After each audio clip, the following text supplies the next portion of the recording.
Hello students, आज हम royalty account के अंदर देखेंगे कि यदि हमें जिस रेट से रॉयल्टी की गणना करने के लिए दिया गया है और वो प्रोडक्शन हमें क्वेश्चन में दिया हुआ नहीं है, तो हम कैसे प्रोडक्शन की गणना करेंगे और उसके बाद में रॉयल्टी निकालेंगे।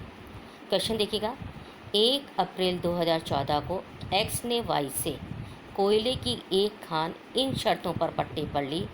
फर्स्ट, अधिकार शुल्क 5 रुपये प्रति उत्पादित टन की दर पर दी है।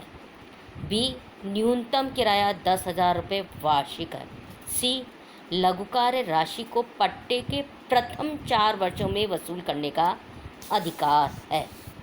आगे प्रश्न के अंदर हमें इंफॉर्मेशन दी गई है, एक्स की पुस्तकों में निम्नलिखित विवरणों से तैयार कीजिएगा royalty account, short working account और वाइज अकाउंट। प्रश्न में ईयर दे रखा है 2014-15 से लेकर 2018-19 तक हमें सेल्स इन टन्स दे रखा है और क्लोजिंग स्टॉक हमें दिया गया है। सेल्स इन टन्स के अंदर देखिएगा 2014-15 में 880 टन और क्लोजिंग स्टॉक 120 टन। 15-16 के अंदर 1400 टन और 200 टन क्लोजिंग स्टॉक। 16-17 के अंदर 1840 सेल्स है और 160 टन जो है क्लोजिंग स्टॉक है। उसके बाद में 17-18 के अंदर 2320 सेल्स है और 240 टन क्लोजिंग स्टॉक है। 18-19 में 2800 सेल्स इन टन्स है और 320 जो है वो क्लोजिंग स्टॉक इन टन्स है। इस प्रकार देखिएगा, पहले इस क्वेश्चन को देखिएगा स्टूडेंट्स, ध्यान से देखिएगा हमें क्या क्या चीज़ें दे रखी है। पहली कंडीशन क्या है, अधिकार शुल्क 5 रुपये प्रति उत्पादित टन पर दिए है। उत्पादित मतलब प्रोडक्शन पर। इस प्रश्न के अंदर हमें प्रोडक्शन दिया हुआ नहीं है। सबसे पहले हमें क्या करना है, प्रोडक्शन की गणना करनी है। प्रोडक्शन की गणना करने के लिए हम एक टेबल जो है वो देखिएगा इस प्रकार से एक टेबल की बनाएंगे। टेबल के लिए हमें प्रोडक्शन के लिए हम फार्मूला क्या काम में लेंगे, sales plus closing stock minus opening stock.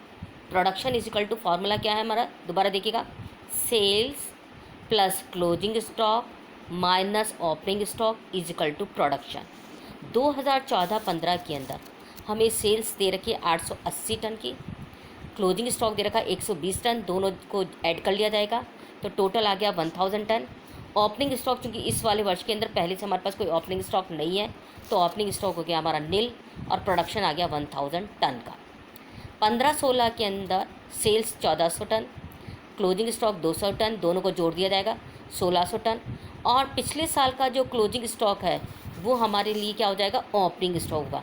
तो पिछले साल 2014-15 के अंदर 120 टन का हमारा क्लोजिंग स्टॉक है, वो हमारा ओपनिंग स्टॉक के रूप में आएगा। उसको हम यहाँ पे लेस कर देंगे तो प्रोडक्शन आ जाएगा 1480 टन का। 2016-17 के अंदर 1840 टन की सेल्स है, 160 टन जो है क्लोजिंग स्टॉक है, दोनों को ऐड कर दिया जाएगा, 2000 टन आ गया है हमारा। 2000 टन में से हम जो है वो पिछले साल का क्लोजिंग स्टॉक 200 टन को इसमें से लेस कर देंगे तो प्रोडक्शन आ गया हमारा 1800 टन का। उसके बाद 2017-18 के अंदर 2320 टन सेल्स है plus closing stock 240 ton equal to आ गया 2560 टन माइनस ओपनिंग स्टॉक पिछले साल का क्लोजिंग स्टॉक जो कि 160 टन है वो लेस कर देंगे तो प्रोडक्शन आ गया 2400 टन।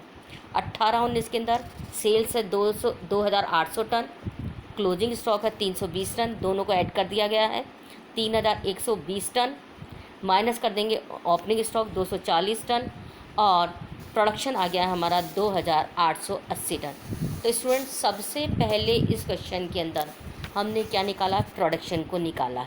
और प्रोडक्शन को निकालने के लिए फॉर्मूला क्या काम में लिया है, sales plus closing stock minus opening stock. इस फार्मूले से हमने प्रोडक्शन को निकाल लिया। प्रोडक्शन को निकालने के बाद में अब हम बनाएंगे एनालिटिकल टेबल। एनालिटिकल टेबल के अंदर देखिएगा स्टूडेंट्स 2015-16 से लेकर जो भी है हमारा, इसके अंदर मिनिमम रेंट हमें दिया गया है 10,000। प्रश्न के अंदर हमें मिनिमम रेंट 10,000 रुपये है, हम 10,000 रुपये मिनिमम रेंट को दिखा देंगे। एक्चुअल रॉयल्टी, पहले साल के अंदर हम एक्चुअल रॉयल्टी जो है production multiply by rate of royalty, production हमारा 1000 टन है और रेट ऑफ रॉयल्टी क्या है हमारी 5 रुपये प्रति टन। 1000 को 5 रुपये से मल्टीप्लाई करेंगे 5000 पहले साल के अंदर हमारी शॉर्ट वर्किंग आ गई है इस तरह से, तो मिनिमम रेंट ज़्यादा है और एक्चुअल रॉयल्टी हमारी कम है, तो -5,000 हो गया। रिकूप नील, अनरिकूप नील। एक्चुअल पेमेंट हम मिनिमम रेंट का करेंगे 10,000 का, और closing balance of short working जो आगे लेके जाएंगे हम, वो आ जाएगा हमारा 5,000। दूसरे साल 10,000 का मिनिमम रेंट है हमारा। एक्चुअल रॉयल्टी जो कि हमारा प्रोडक्शन निकला 1480 टन, उसको 5 रुपये से मल्टीप्लाई करेंगे तो 7,400 हो जाएगा।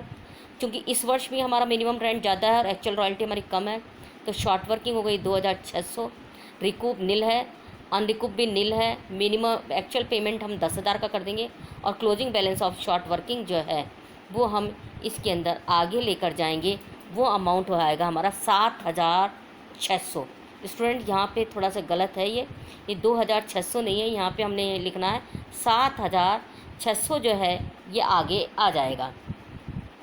इसके पश्चात 2017 के अंदर 10,000 का मिनिमम रेंट है, एक्चुअल रॉयल्टी 9,000 की है, शॉर्ट वर्किंग 1,000 हो गया है हमारा, रिकूप नहीं है, अनरिकूप भी नहीं है, एक्चुअल पेमेंट हमारा 10,000, और बैलेंस ऑफ शॉर्ट वर्किंग जो है हमारा 7,600 पिछले वर्ष था, और ये 1,000 और बढ़ के आ जाएगा 8,600। यहाँ पे मिस प्रिंटिंग है, इसको करेक्शन करना रह गया है, इसलिए प्लीज़ इसको 7,600 कर लें। इसके पश्चात जो है हमारा 2018 के अंदर एक्चुअल रॉयल्टी 10,000, प्रोडक्शन हम निकाल लेंगे 2,400 को मल्टीप्लाई करके, तो अब आ जाएगा हमारा 12,000 का। एक्सेस वर्किंग हो गई हमारी 2,000। अब हम क्या करेंगे, जो हमारी शॉर्ट वर्किंग है उस शॉर्ट वर्किंग को अगले साल 4 साल तक ही हम केवल वसूल कर सकते थे, और ये 4 साल हमारे 2015 से लेकर 2018 के अंदर हमारे 4 वर्ष पूरे हो गए हैं। इसलिए जितनी भी अभी तक हमारी शॉर्ट वर्किंग हुई है उसको हम यहीं तक वसूल करेंगे, और जो वसूल नहीं हो रही है उसे हम क्या करेंगे, यहीं पे जो है वो अनरिकूप में डाल देंगे, P&L में ट्रांसफ़र कर देंगे। तो 8,600 हमारा शॉर्ट वर्किंग का बैलेंस था, जिसमें से 2,000 हमने रिकूप कर लिया, 6,600 हमारा P&L में चला जाएगा, एक्चुअल पेमेंट हमारा 10,000 का हो जाएगा, और शॉर्ट वर्किंग बैलेंस नील रह जाएगा।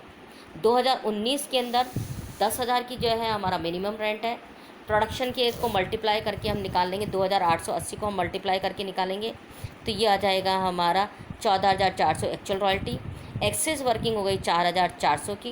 अब हमारा कुछ भी नहीं है इस साल, ना रिकूप है ना अनरिकूप, तो हम पेमेंट किसका करेंगे, जो हमारी एक्चुअल रॉयल्टी हुई है 14,400, उसी का जो है ये पेमेंट कर दिया जाएगा। तो इस प्रकार से ये एनालिटिकल टेबल बनाई जाएगी।